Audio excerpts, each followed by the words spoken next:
একজন যুবক যিনি ইসলাম রক্ষায় সবকিছু ত্যাগ করেছিলেন, সত্যিকার অর্থেই দুনিয়ার বিনিময়ে জান্নাত কিনে নিয়েছিলেন, এমন এক সাহাবীর গল্প। একজন যুবক যার জীবন ছিল বিলাসিতা আর সুরার উদ্দীপনায় পূর্ণ, কিন্তু একদিন সব কিছু ছেড়ে নিঃস্ব হয়ে এক জীর্ণ জুব্বায় হাঁটছিলেন মক্কার রাস্তায়। কে ছিলেন তিনি?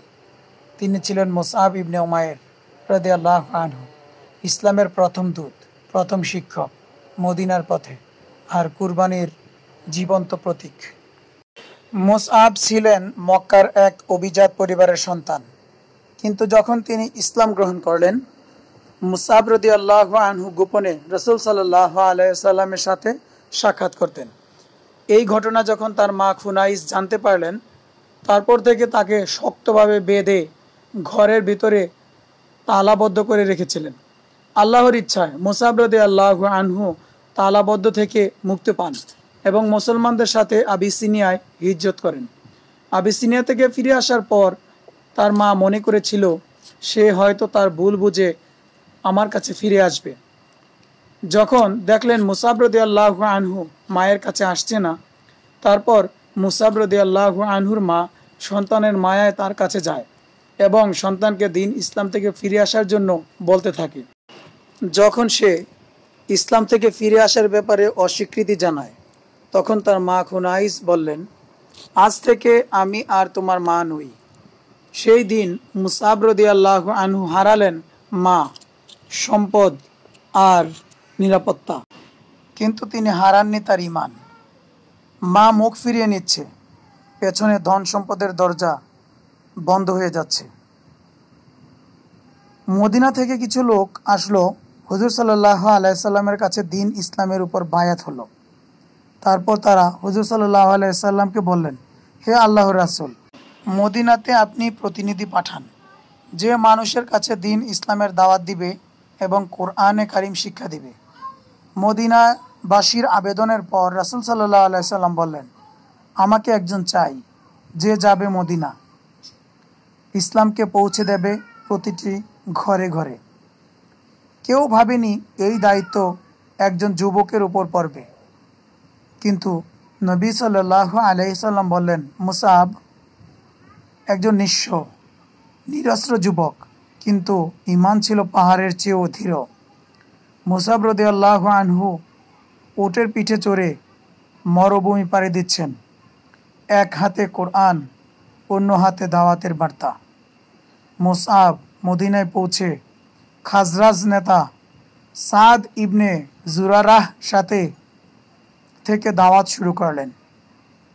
মানুষে মানুষে, দরজায় দরজায় তিনি ছড়িয়ে দিলেন আল্লাহর বাণী। তার দাওয়াতে ইসলাম গ্রহণ করলেন অসংখ্য মানুষ। পরিণামে মদিনা হলো ইসলামের ঘাঁটি, আর মুসআব হয়ে উঠলেন মদিনা স্থপতি, এক পরিচিত ব্যক্তিত্ব। মুসআব রাদিয়াল্লাহু আনহু একদিন তালিওয়ালা জামা পরেছিলেন, যার গায়ে ছিল বিশ্বমানের ইয়ামানি জামা, আজ তার গায়ে ছিল তালি দেওয়া জামা।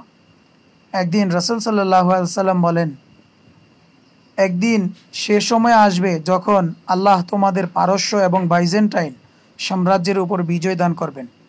তোমাদের গায়ে তখন সকালে থাকবে একটি পোশাক আর বিকালে আরেকটি। তোমরা সকালে খাবে একরকম খাবার আর বিকেলে খাবে অন্যরকম খাবার। রাসূল সাল্লাল্লাহু আলাইহি সাল্লাম প্রকারান্তে অচিরেই মুসলমানদের ক্ষমতা আর সম্পদের প্রাচুর্যের আভাস দিলেন। তখনকার যুগে আরবদের যে অবস্থা ছিল, সে অবস্থা বিবেচনায় রাসূল সাল্লাল্লাহু আলাইহি সাল্লামের কথা ছিল অলীক কল্পনার মতো। কিন্তু আল্লাহর রাসূল তো মিথ্যা বলতে পারেন না।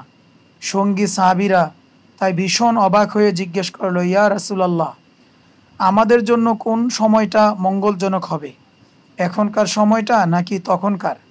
রাসূল সাল্লাল্লাহু আলাইহি সাল্লাম বললেন, তোমাদের জন্য বরং এখনকার সময়টিই মঙ্গলজনক। যে বিশ্বের কথা আমি জানি, সে বিশ্বের কথা যদি তোমরা জানতে, তাহলে অবশ্যই তোমরা সে বিশ্বের সাথে নিজেদেরকে জড়ানো পছন্দ করতে না। উহুদের ময়দান যখন রাসূল সাল্লাল্লাহু আলাইহি সাল্লাম বিপদে পড়েছিলেন, তখন চারপাশে ঘিরে ছিল সাহাবারা। একজন ছিলেন যিনি রসুলের পতাকাবাহী, যিনি একে একে হাত হারিয়েও পতাকা নামাননি। তিনি ছিলেন মুসআব ইবনে উমাইর রাদিয়াল্লাহু আনহু। উহুদের যুদ্ধেই তিনি শাহাদাত বরণ করেন।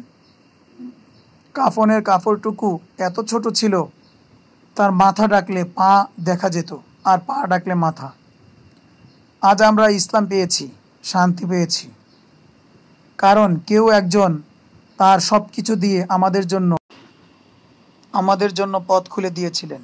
তিনি ছিলেন একা, কিন্তু তার ঈমান ছিল কোটি মানুষের ঈমানের চেয়ে ভারী। ভাই ও বোনেরা, ইসলাম মানা সহজ নয়, কিন্তু ত্যাগ ছাড়া জান্নাত মেলে না। যদি মুসাব হতে পারো, তাহলে তুমি হারানো, তুমি জান্নাতের পথের পথিক। ভাই ও বোনেরা, যদি ভিডিওটি হৃদয় ছুঁয়ে থাকে, তাহলে একটি লাইক দিন, শেয়ার করুন অন্যদের সাথে, আর ইসলামিক গল্প ও শিক্ষার জন্য সাবস্ক্রাইব করুন।